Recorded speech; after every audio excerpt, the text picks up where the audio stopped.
You know what? So I'm finally on the last episode. It's called See, I can't even talk. I'm finally on wow. I'm not editing that out. Get over it.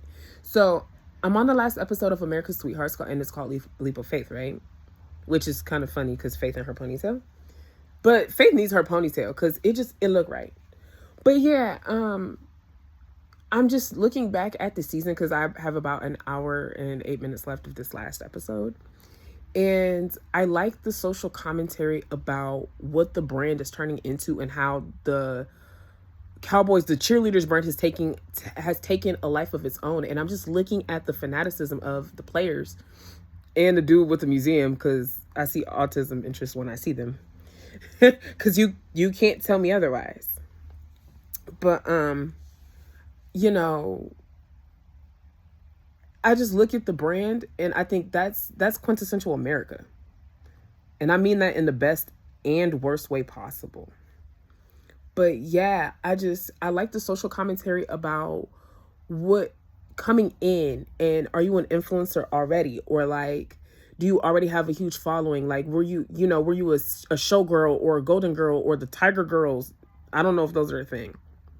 But and then like you do already have brands and brand deals and products and so on and so forth, and that's how they support themselves, and how they already have a launch pad, but DCC is becoming more of a launch pad. And realistically, I feel like the brand, at least the cheerleaders half of the brand, has taken of like a full-on life of its own. Because like I think Judy was talking about how a lot of women come to the games just to see the cheerleaders. I think I want to do that. Then again, see, I can't even talk. I'm so excited. I love Frisco. I love Frisco with all my heart. I love Frisco. Like Kansas State took us to Frisco, and I'm like, I want to live here, but I'm at home or whatever. Or whatever. It's fine, I guess. Damn, now I'm thinking about Frisco. I'm thinking about the Concrete Cowboy. Let me stop before I start crying and shit. But, nah, not, like, no, yeah. I'd want to cry, I wouldn't cry. But, it makes me wonder where the brand will go from here because it's only growing and it's only gaining traction. So with that, are they, well, of course they're attracting more influencers, and where does the talent pool go? Like, obviously I don't think the talent pool will decrease. Like it's the Dallas Cowboys cheerleaders. It's not gonna decrease. If you can't kick and you probably ain't been dancing since you two, look baby, I don't know what to tell you because you ain't got it. Even though in my mind I totally think I got it when I know I don't. I just see, and the TV just timed out again. How dare you? And it's about to play. Don't annoy me, damn technology.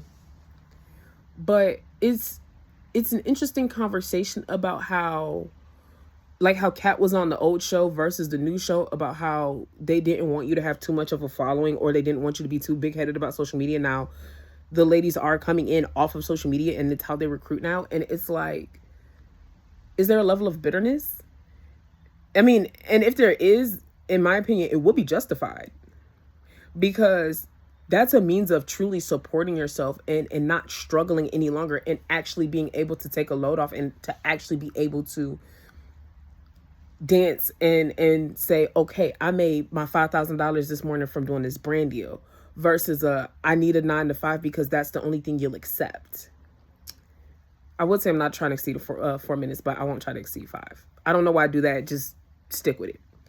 Um, you know, and I'm surprised, interested, and shocked how a few of the ladies from that have already retired do get to keep coming back to America's Sweethearts. That's interesting to me as well, seeing Caroline, Kat, and Jada. But we only saw Jada for essentially like a cameo. But is DCC a launch pad now? Or is it a further, like, you already in space, we about to rocket to the moon pad? That makes sense. Get over it.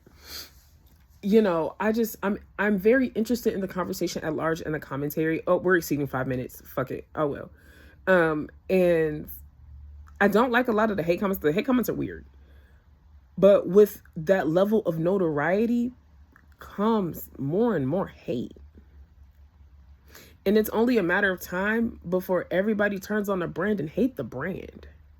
Because that's what happens. One minute, everyone loves you and adores you, and the next minute, it's like an overnight light switch. Like, we hate everything about it. We hate you. We hate what you stand for. We hate the cheerleaders. We hate everything. And it's like, I don't know. That's me looking down the line. But it's inevitable because it happens to everyone, including what football players do. And what Kelly should do, and I hope she does do, is I hope she goes to the football players, like the coaches or whoever their social media people are or their brand managers are.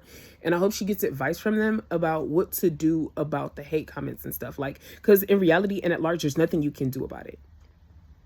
But like, there has to be, I guess, some supports in place somehow or in some way, shape, or form to be like, this is what the football players face and this is how they deal with it. Because not only do they have to deal with that, they got to deal with the ESPN commentators hooping and hollering and arguing about their performance anyway. So you might as well get the same supports for the cheerleaders to deal with a massive amount of hate comments, especially on their open public pages.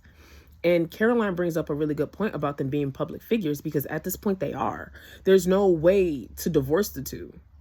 They're not mutually exclusive.